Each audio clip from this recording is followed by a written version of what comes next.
Hello everyone. Today we will discuss about a famous writer Joseph Conrad. He was a British police writer. His father died when he was 11. कौन सी language जानते थे? Polish, French, English. Main theme क्या होती है उनकी novels में? Colonialism.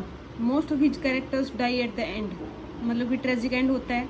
He had a pessimistic view of life.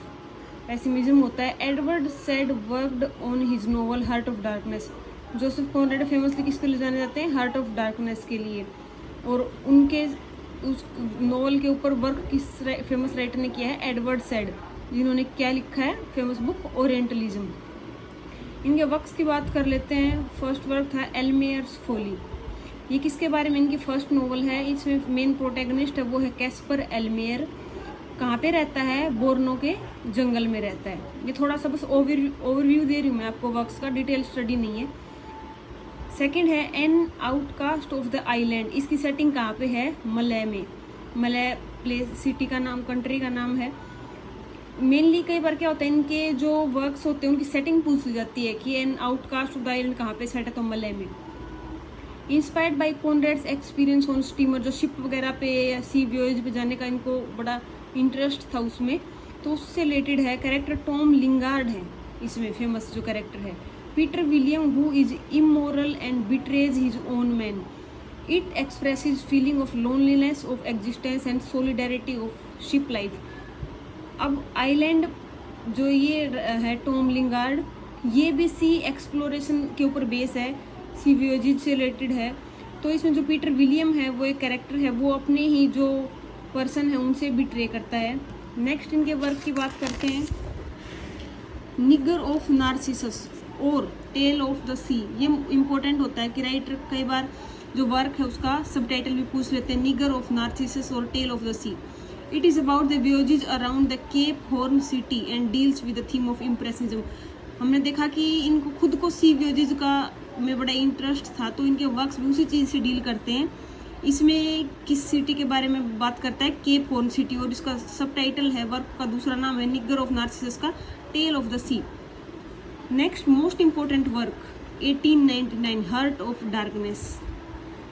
इसको ध्यान से देखना. Narrator is an unnamed man on the ship. Narrator unnamed है. Later Charles Marlow. कई बार करेक्टर का नाम भी आ जाता है ना, चार्ल्स मार्लो. Starts narrating. बाद में नरेटर जो अननेम्ड है, बाद में चार्ल्स मार्लो है वो स्टोरी को नरेट करता है. Charles is going to a place where he wants to get ivory from the interiors of Congo. ये जो शराब वगैरह होती है उससे रिलेटेड होता है आइवरी. तो ये कोंगो जो इंटीरियर है वहाँ से आइवरी की खोज में जाते हैं. Later Kurtz wants to take back and goes to a company out station and see what colonisers does to Africans. Kurtz का नाम बहुत फेमस है. वहाँ पे ये जाता है जब सी वॉयेज पे, वहाँ पे देखता है कि जो कर्ड्स नाम का कैरेक्टर है वो वहाँ पे लाइक ए गॉड ट्रीट किया जाता है, लेकिन इन ए नेगेटिव वे. वहाँ पे जाके देखता है कि जो कॉलोनियलिज्म है उसका क्या इम्पैक्ट है, क्या क्या इफेक्ट किया है कॉलोनियलिज्म ने. Later in the inner station. बाद में ये वहाँ पे जाता है कर्ड्स के लिए. फिर इनर स्टेशन नाम और अंदर चला जाता है फॉरेस्ट में. इनर स्टेशन जहाँ पे होता है, जहाँ पे ये रहता है, वहाँ पे फाइंड कर्ड्स को मिलता है and lot of dead bodies. He is a British officer. जो कर्ड्स है वो एक ब्रिटिश ऑफिसर है. Treated like god by Africans in the negative way, मतलब कि डरते हैं लोग उससे. There is a Russian man tells to Marlow that Kurtz is ill and he is Kurtz worshipper. अब जो ये कर्ड्स है उसको लोग वर्शिप करते हैं, वो खूंखार है. वैसे तो डरावना है, हार्ड है अपने कामों को लेके, लेकिन लोग उससे डरते हैं. जो ये कॉलोनियलिज्म है ना, उसका इंप्रेशन यहाँ पे दिखाई देता है. He goes to jungle and gives Marlow documents. जब ये जो चार्ल्स मार्लो है ये उससे मिलने के लिए इनर स्टेशन पे जाता है. इनर स्टेशन में जाने के बाद कोई इसको बताता है कि कर्ड्स है, he is about to die, वो मरने वाला, बहुत बीमार है. तो जब ये कर्ड्स से मिलता है तो कर्ड्स उसको कुछ डॉक्यूमेंट दे देता है और उसके अपने बिलवर्ड है जो कर्ड्स की, उसकी पिक्चर देता है. बाद में कर्ड्स मर जाता है और बाद में उसके लास्ट वर्ड जो कर्ड्स के क्या होते हैं? Horror horror. Marlow tells his beloved that Kurtz were taking her name in the last time. जब मार्लो वापस इंग्लैंड जाता है और उसकी बिलवर्ड से मिलता है, उसको जो लेटर है, जो डॉक्यूमेंट्स देता है, तो पूछती है कि उसके लास्ट वर्ड्स क्या थे, तो झूठ बोल देता है. बोल देता, उसका नाम ही, अपनी बिलोड का नाम लिया था उसने, लेकिन लास्ट वर्ड उसके हॉरर थे। It has a frame story frame story का मतलब क्या होता है कि एक स्टोरी के अंदर एक और story. Anti colonialism, Eurocentrism. It begins on the river Thames river पे ये स्टार्ट होती है। जब ये वहाँ पे जाता है इनो स्टेशन पे, वहाँ पे उस एरिया में जाके, कोंगो कहाँ पे पड़ता है, अफ्रीका में।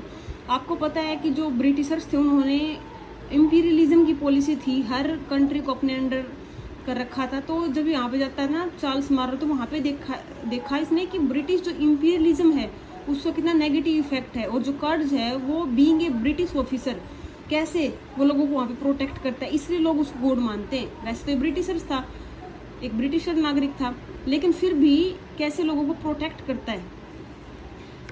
नेक्स्ट वर्क है 1900 का लॉर्ड जिम। जो चार्ल्स मार्लो था हमारा, वो जो ऊपर देखा हमने हर बायोग्राफी, वो इस वर्क में भी है वही सेम कैरेक्टर।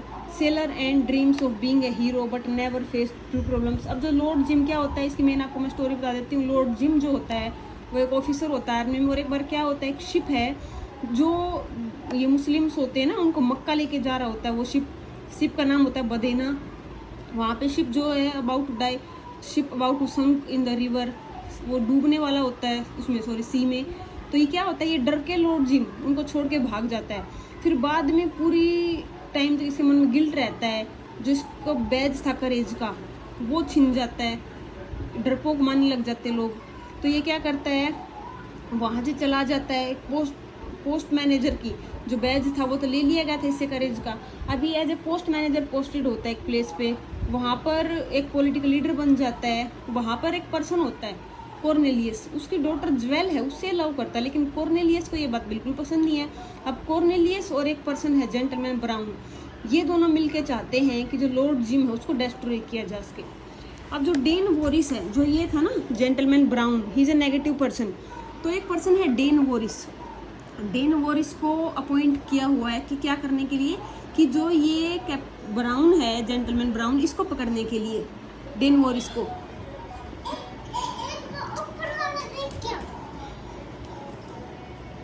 तो जेंटलमैन ब्राउन क्या करता है, डेन वॉरिस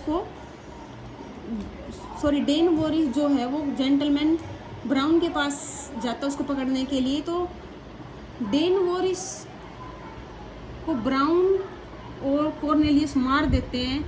तो जिम को ये बात पता चलती है, और जो डेन वॉरिस का फादर है डोरामिन, वो सोचता है कि जो लॉर्ड जिम है उसने डेन वॉरिस को मारा है। और तो जो डोरामिन है वो क्या करता है, लॉर्ड जिम को मार देता है, गोली मार देता है, और लॉर्ड जिम जो उसके पैरों में आके गिर जाता है। ये यूजीसी नेट का एक क्वेश्चन था कि उसकी डेथ कैसे होती है लॉर्ड जिम की, वो डोरामिन को शूट कर देता है। और ऐसा पूछा हुआ था आई थिंक कि वो कैसे गिरता है, ऑप्शन में ये था कि ही फेल डेड इन डोरामिन्स फीट। नेक्स्ट वर्क है इनहेरिटर्स और एन एक्स्ट्रावेगेंट स्टोरी।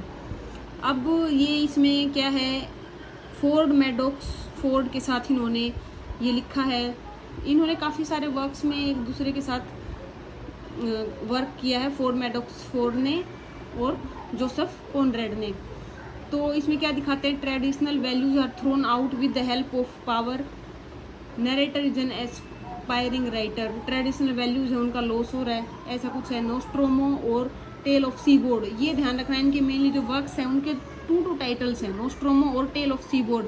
अब जो स्कॉट फिट्जजेराल्ड कौन थे, जिन्होंने रुबाइयाँ, पता होगा रुबाइयाँ का ट्रांसलेशन किया था, उन्होंने कहा है कि I had rather any novel than Nostromo. इतना क्रिटिकल जो कमेंट है वो किया था। क्वेश्चन आ सकता है कि ये कमेंट किसने किया था, किस बुक के रिगार्डिंग किया था। तो I had rather any novel than Nostromo, ये किसने किया था, ये स्कॉट फिट्जजेराल्ड ने जोसेफ कॉनरेड की जो नोवेल है नोस्ट्रोमो और tale of seaboard. Next work आता है, इसमें हम क्या देखते हैं, it has theme of greed, it was set in Costaguana, cloud and decode characters हैं, ठीक है।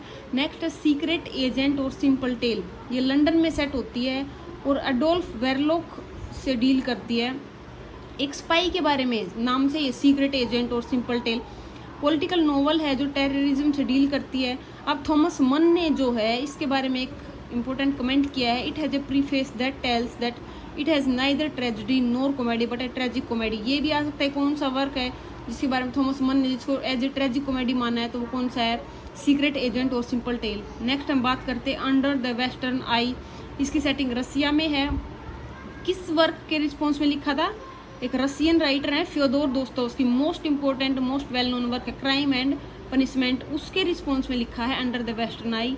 नेक्स्ट है शैडो लाइन्स, एक नोवेला है। नोवेला क्या होता है? स्टोरी से बड़ी और नोवेल से छोटी, बीच के साइज का होता है। इसका सबटाइटल है कन्फेशन। क्या दिखाता है? एक जो यंग मैन है उसकी डेवलपमेंट दिखाता है। इसमें सुपरनेचुरल एलिमेंट्स भी हैं। लास्ट हम देखते हैं कि रेस्क्यू और romance of the shallows. It is a part of Lingard's trilogy. Lingard trilogy का एक पार्ट है। He serves his friends and falls in love with a lady who rescues him, एक ऐसी स्टोरी है। तो ये थे जोसेफ कॉनरैड्स के कुछ इंपॉर्टेंट वर्क्स और उनकी थोड़ी सी समरी। Thank you.